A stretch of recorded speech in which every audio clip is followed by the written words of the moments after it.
Hey everyone, welcome back to my new vlog. और उम्मीद करती हूँ कि आप सभी अपने घर में बिल्कुल अच्छे होंगे, स्वस्थ होंगे और मस्त होंगे। क्योंकि घर में अगर सारी चीज़ें अच्छी होती है, सारी चीज़ें ठीक होती है ना, तो हर चीज़ करने में मज़ा आता है। कोई भी फेस्टिवल हो, कोई भी चीज़ हो, एक्साइटमेंट रहती है। लेकिन अगर घर में बच्चा बीमार हो जाए तो फिर क्या ही कह सकते हैं, पूरा घर ही डिस्टर्ब हो जाता है, बहुत ज़्यादा स्ट्रेस हो जाता है। तो जैसा कि मैंने आपको कल के ब्लॉग में बताया था कि अचानक से अकी के स्कूल से कॉल आया था, इमरजेंसी में उसे फीवर आ गई थी। तो फ्रेंड्स, कल जब मैंने उसे 2 बार मेडिसिन दिया, उसे दिन भर में 2 बार फीवर आया था और मैंने उसे मेडिसिन दिया तो उसकी फीवर कंट्रोल हो जा रही थी, लाइक डाउन हो रही थी, लेकिन कम से कम 4 घंटे के गैप पे उसे फीवर आ रही थी। लेकिन कल रात में 11:30 के अराउंड से अकी को 103 फीवर आना स्टार्ट हुआ और मेडिसिन देने के बाद भी, एंटीबायोटिक देने के बाद भी उसका फीवर डाउन नहीं होता। और मतलब अराउंड 1-1.5 घंटे में अगर थोड़ा बहुत डाउन होता तो 103 से 102 पॉइंट समथिंग आता और वापस 103 चला जाता। तो कल पूरी रात हम लोग बहुत डिस्टर्ब थे। उसे कंटिन्यू हम लोगों ने पट्टी किया ठंडे पानी से, लेकिन क्योंकि कहते हैं ना, हेड पे, सिर पे कभी भी बुखार नहीं चढ़ना चाहिए, तो ये सारी चीज़ें प्रॉब्लम हो रही थी। और ये सारी चीज़ों के साथ साथ पहले फीवर तो था ही, और अब अकी को कोल्ड एंड कफ भी हो गया है।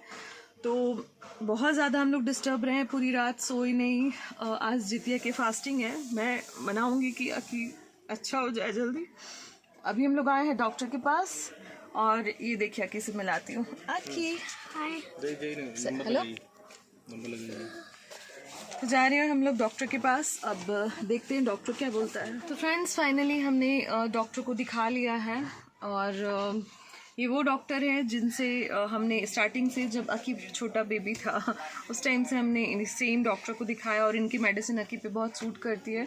और आई होप कि इस बार भी जो उन्होंने मेडिसिन दिया है, हालांकि उन्होंने कहा जो मैं मेडिसिन इसे दे रही थी वो बिल्कुल सही है, लेकिन उस एंटीबायोटिक से इसका फीवर डाउन नहीं हो रहा, तो उन्होंने सिर्फ एक एंटीबायोटिक चेंज किया है।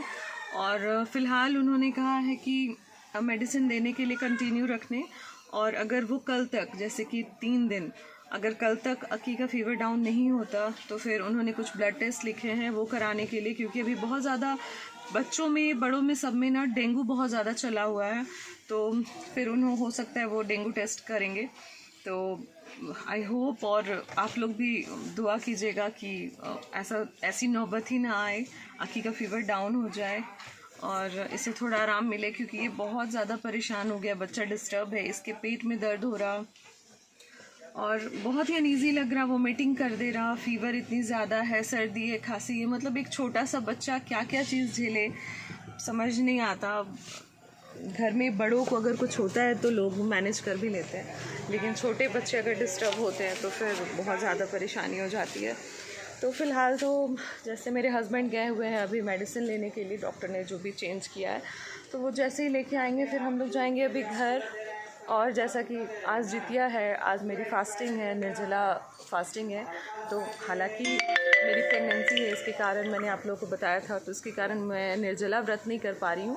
डॉक्टर ने भी सजेस्ट नहीं किया, उन्होंने कहा कम से कम दाब की पानी या ये सब चीज़ें ले लेने, तो मैं वही चीज़ ट्राई कर रही हूँ। अब देखती हूँ, बाकी घर जाती हूँ तो अकी को रेस्ट कराती हूँ और कैसा होता है फिर मैं आगे बताती हूँ आपको।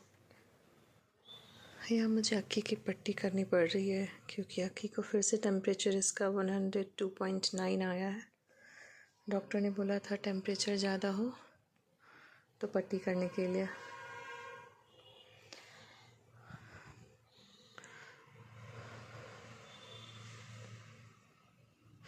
इसकी बॉडी बिल्कुल तप रही है फीवर से। तो फ्रेंड्स, हम लोग आ चुके हैं फाइनली घर, और मैंने अकी को कुछ फूड थोड़ा खिला के, क्योंकि उसकी फ़ीवर उतरी नहीं थी, फीवर अभी भी बहुत ज़्यादा है, तो मैंने उसे कुछ फूड दिया और उसके बाद मैंने उसे भी सुलाया है। वो सो रहा है क्योंकि बस मैंने बताया था आपको कि वो पूरी रात नहीं सोया है, वो मीटिंग एंड सर्दी खांसी बहुत ज़्यादा, फीवर बहुत ज़्यादा थी। तो फाइनली वो अब जाके सोया है, तो उसे मैंने रूम में सोने के लिए छोड़ा हुआ है। मम्मी ने भी फास्टिंग किया है तो मम्मी भी सो रही है। मैं भी बहुत ज़्यादा थक गई हूँ, क्योंकि ऑब्वियसली बात है, जब बच्चा रात भर जागेगा तो पेरेंट्स नहीं सो सकते। तो मैं भी जा रही हूँ, थोड़ी देर रेस्ट करूँगी और उसके बाद हमारा जो आज जितिया का फास्टिंग है उसकी फिर पूजा करूँगी। तो मैं आपको वो दिखाऊँगी कि ये जितिया की जो पूजा होती है वो कैसे की जाती है। बहुत ही सिंपल तरीका होता है।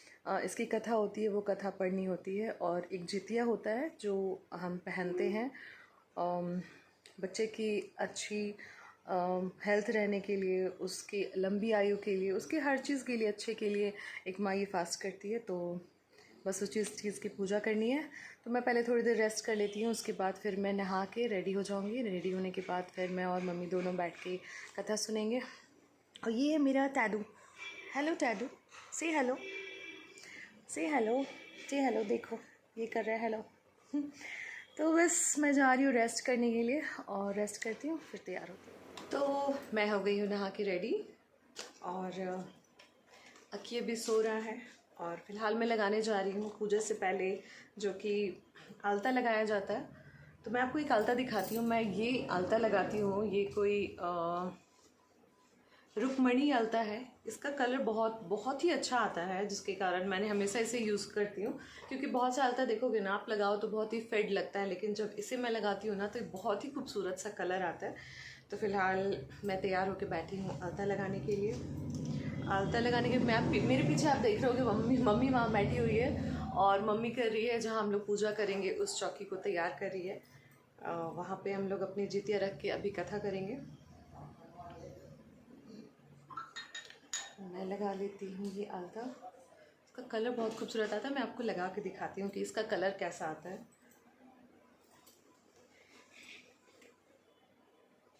आलता लगाने की भी बहुत सारी ट्रिक होती है। बहुत से लोग उसे हाथ से ही लगा लेते हैं और बहुत ही अच्छी फिनिशिंग आती है।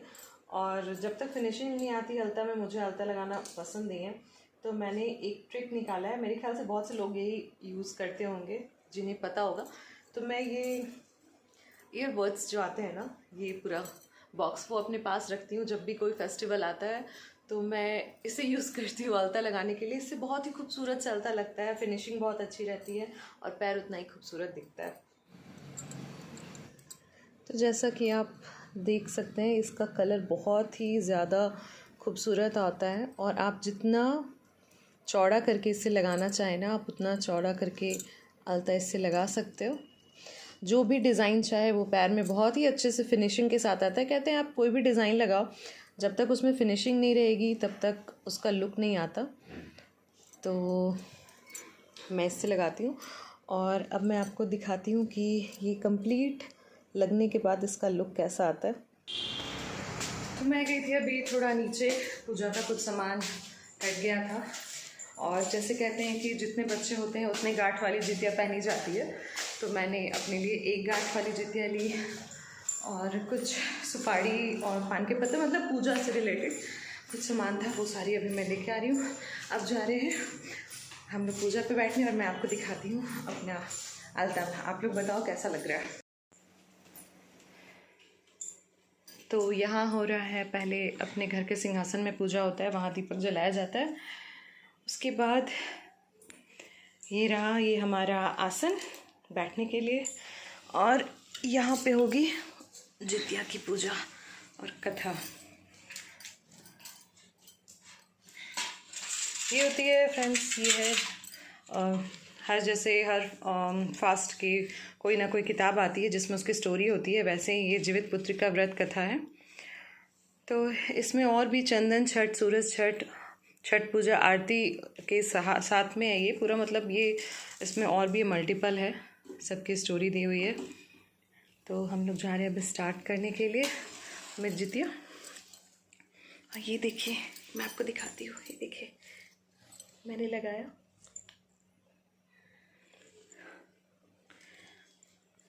तो बहुत ही अच्छे से ये लग जाता है, और मुझे ये डिज़ाइन बहुत पसंद है, हमेशा मैं ऐसे ही डिज़ाइन लगाती हूँ। तो फ्रेंड्स, ये होते इसे कहते हैं जितिया, जिसका एक बच्चा होता है उसके जितिया में ऐसी एक गांठ होती है। और जैसे हम लोग 4 बहनें हैं, तो मेरी मम्मी ने जो जितिया लिया है उसमें 4 गांठें हैं। तो जिसके जैसे जितने बच्चे होते हैं उसी के अकॉर्डिंग ये लिया जाता है। बहुत से लोग बोलते हैं जिनका बेटा है वो लोग सिर्फ जितिया करते हैं, लेकिन मेरा मानना है बेटा हो या बेटी, किसी के लिए भी माँ है तो उसके लिए दोनों बराबर ही होते हैं। तो ये फास्ट रखना बहुत ही अच्छा होता है। तो जैसा आप देख रहे हो ना, मैंने ये ऑरेंज वाले सिंदूर लगाई है। जब भी कोई भी फेस्टिवल होता है घर में या कोई पूजा होता है ऐसा, तो मैं हमेशा अपनी, ये मेरी शादी वाली सिंदूर है, मैं यही लगाना प्रेफर करती हूँ। और मुझे बहुत ही ज़्यादा पसंद है इंडियन ट्रेडिशनल ये तैयार होना। आज तो खैर मैं उतने अच्छे से तैयार नहीं हुई क्योंकि आखिर की तबीयत ख़राब है, तो थोड़ा मूड थोड़ा डाउन है, मन उतना नहीं कर रहा, लेकिन पूजा तो करनी है। तो चलिए स्टार्ट करते हैं पूजा।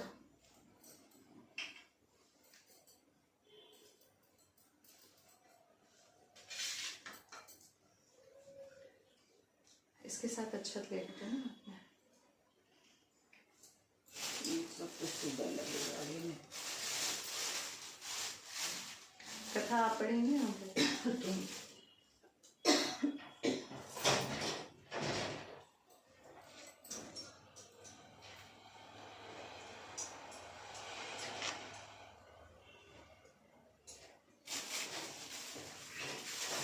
ये सिर्फ इतना ही बड़ा होता है क्योंकि ये चंदन छठ की व्रत का सुपारी कहाँ है? हाँ, सुपारी इसे बहुत तरह का बहुत तरह का है। जीवित पुत्री का व्रत का शुरू में ये नहीं, आप ये देखो ना, ये वाला है सूत जी। हाँ, सूत जी सब में कहते हैं, इसलिए सूत जी हम जहाँ से बोल रहे तो हैं। वो बहुत छोटा स्टोरी है। हाँ, ये वही देखो, ये क्या चीज का है, ये अलग अलग है, ठीक है। हाँ, इसमें हाँ, 3-4 तरह का दिया है, यहाँ तो कौन सा व्रत पढ़ना का है? ये वाला है जितना व्रत नहीं, का तो इस ये आप देखो ना, व्रत कथा प्रारंभ 1, ठीक है। वो तो और कन्या से उस अश्विनी कृष्णाष्टमी थी, मतलब इतना में ही स्टॉप कर दिया है। तुम हाथ में रख लिए ना। हाँ। बस कुछ नहीं, अभी भी भोग चढ़ा दिए, कलश दीपक जलेगा, यहाँ पर कथा सुनना है अभी।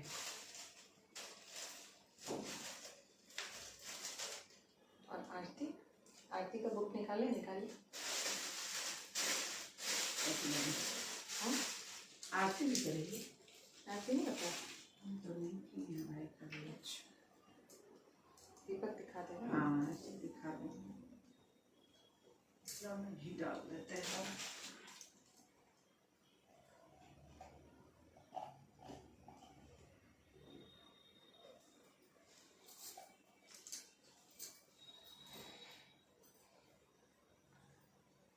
कैसे ये बुक दे दिया?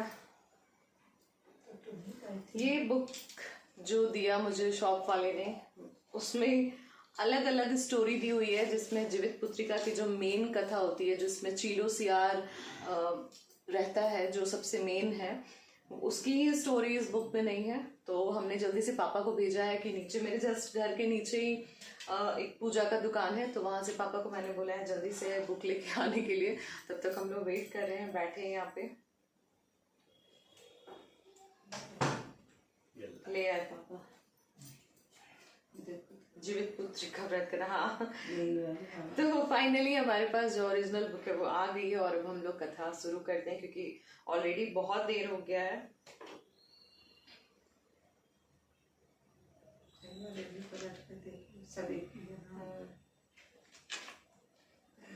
और देखो ये कितना कितना बड़ा स्टोरी होता है, इसीलिए हमको लगा कि वो कैसे कंप्लीट, यानी ये पूरा एक बुक होता हाँ। है एकदम। और देखिए इसमें आरती भी दिया होगा, जो आरती लास्ट में होगा।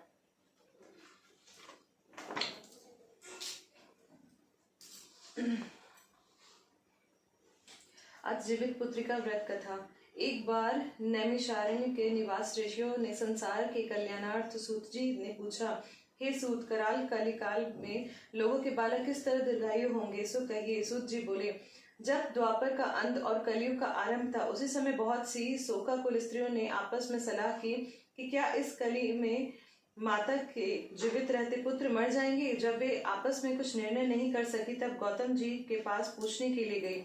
जब उनके पास पहुंची तो उस समय गौतम जी आनंद के साथ फाइनली जितिया की कथा पूजा हो गई है पूरी।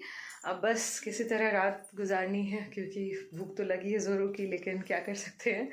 तो बस फ्रेंड्स, मैं आज का व्लॉग यहीं ख़त्म करती हूँ और उम्मीद करती हूँ कि अगर आप लोगों को मेरा ये व्लॉग पसंद आ रहा है, मेरी वीडियो पसंद आ रही है, तो मेरे चैनल को जाके प्लीज़ लाइक, शेयर और सब्सक्राइब ज़रूर कीजिए और अपना सपोर्ट दीजिए, क्योंकि आपके सपोर्ट के बिना तो कोई आगे बढ़ नहीं सकता है। सो तब तक के लिए गुड नाइट, अपना ख्याल रखिएगा, अपने परिवार का ख्याल रखिएगा एंड आई होप कि जिस भी माँ ने ये जितिया का व्रत किया है उनके बच्चे स्वस्थ रहें, अच्छे रहें और हमेशा अपने माँ बाप का साथ दें।